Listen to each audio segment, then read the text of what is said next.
Good afternoon, everyone.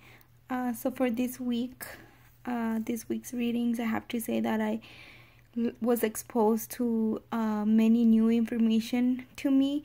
Information that not only as an educator, it's really important to know, but also as a mother and as a human being, because many of this information will help me take better care of my daughter and also better care of myself. Um, so the quote that I chose from this week's reading is it says, as harmful elements detected in everyday household items increase, rates of chronic disease have also risen sharply, and these conditions are now the leading causes of childhood illness and death.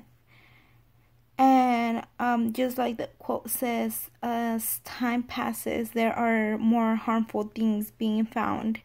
And these things that are harming our children can cause illnesses and death.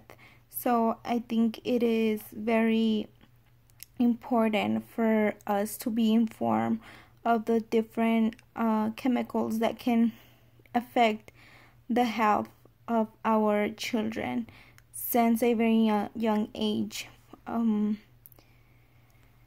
Also, like I said, their health can not only be harmed by consuming food that might have pesticides or other chemicals, but they can also be affected because of their surroundings, their environment.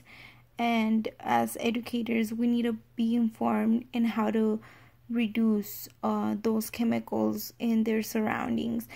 There's very simple things that we can do in order to keep our children as safe as we can. For example, in one of the articles we read about how keeping children and encouraging them to wash their hands every now and then, just for them to be safe, because we know that children are children and they will be putting their hands in their mouths, or they might eat without washing their hands. So we need to be careful and really watch and motivate children to go and wash their hands before eating, or we should pay close attention to see if children are putting their hands in their mouths. Also, what else? Also, it was really surprising for me to read that even crayons can have chemicals that can affect our children. So as educators, we need to be informed and select appropriate materials with which our children are going to work with. And just by being informed, we can create a healthier environment for our children at school. And also, if we are informed, we can help our parents by informing them of the different things they can do to keep their children safe and healthier.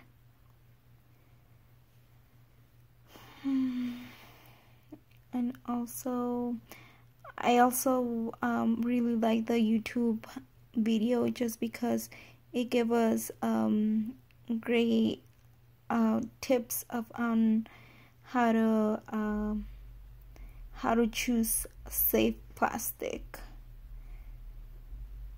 In the YouTube video, I learned about the different numbers there are in plastic containers. I learned about the numbers that have higher amounts of harmful chemicals and the numbers that are safe plastic numbers.